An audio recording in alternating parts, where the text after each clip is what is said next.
Du troede styrke var nok. Du havde jobbet hardere end alle andre. Du havde ofret mere.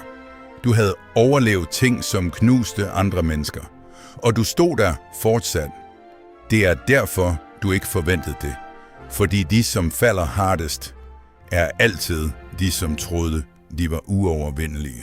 Se dig rundt. De stærkeste menneskene, du kender, er ikke de, som aldrig har blivet slået ned.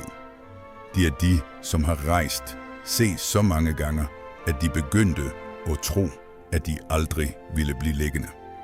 Det er der fælden er. Ikke i svagheden, men i overbevisningen om, at du ikke længere har nogen. Styrke gør dig modig, men den gør dig også blind. Blind for advarslerne. Blind for menneskene, som langsomt trækker sig unna. Blind for øjeblikket, da ting begyndte at gå fejl. Fordi stærke mennesker er vant til at løse problemer, ikke til at indrømme, at de har dem. Så du presser videre. Du siger, at du har kontrol. Du siger, at du ordner det. Mens grundlaget under dig sakte rakner. Det sker ikke pludselig. Det begynder med en beslutning tæt for raskt. En advarsel, du affejlede. En person, du undervurderede. Og siden du altid havde klart dig før, antog du, at du ville klare dig igen.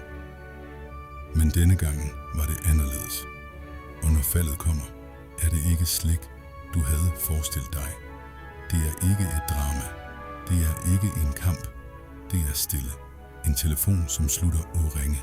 Et rum, som pludselig er tomt. En beslutning, som bliver taget uden dig. Og du skønner, at verden har gået videre, uden at spørge dig. De stærkeste menneskene falder hardest af én enkelt grund. De bygger højt, men de bygger alene. De stoler ikke på nok mennesker. De deler ikke byrden. De tror, at at bede om hjælp er en svaghed.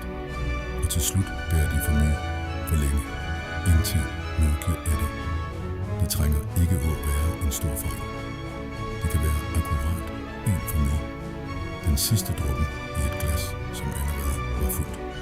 Og så er du der, på bakken, alene, med alt du bygde spredt rundt dig. Men her er det ingen fortæller dig. Faldet er ikke slutten. Det er, da du endelig begynder at forstå, hvad du burde have gjort anderledes. De, som overlever faldet, rejser sig ikke som den samme person. De rejser sig som en bedre version. Roligere. Mere bevidste. Med færre illusioner om sig selv.